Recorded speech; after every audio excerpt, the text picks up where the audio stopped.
Sekolah Kebangsaan Seri Indra. Hari ini kita akan melawat di Perlis. Kita sekarang di kawasan Terapung.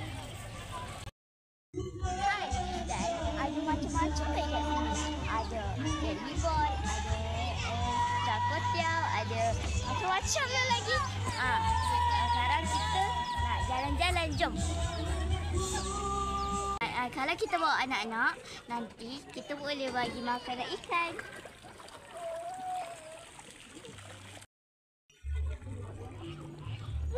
Pelancong pun ramai di sini.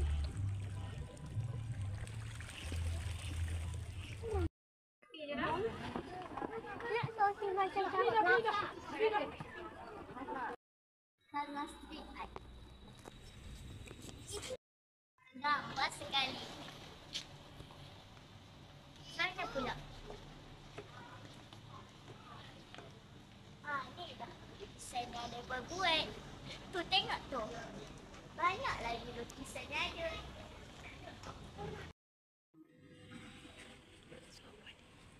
Inilah lukisan sawah padi. Tengok tu ada rama-rama. Wow, cantiknya. Welcome to Kuala Perlis. Jabatan Tuanku Syed Putra. Jom.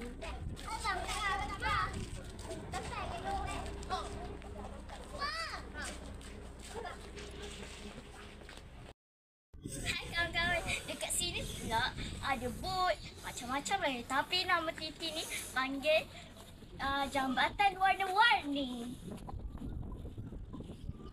Jom kita pergi. Cantik kan belah tu?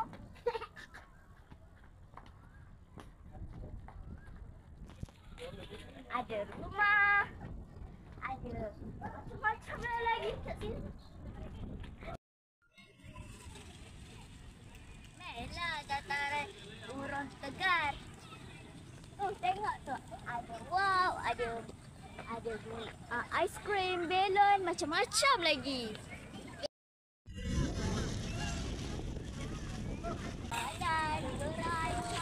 Dan ada lagi satu, wow. Ada matahari terbenam.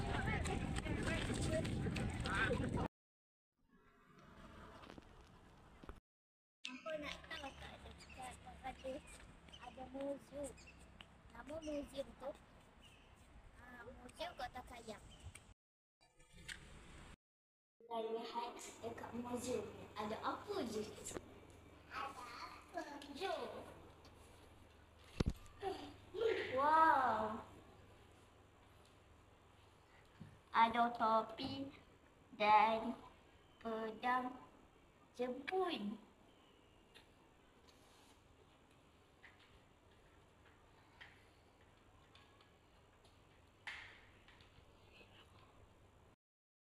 Korang tahu tak dia apa?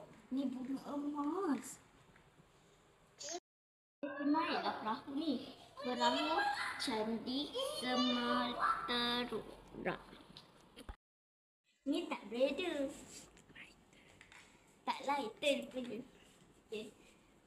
Ni apa tak?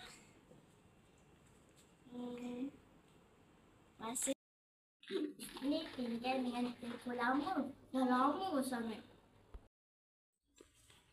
Dari sana ke sana.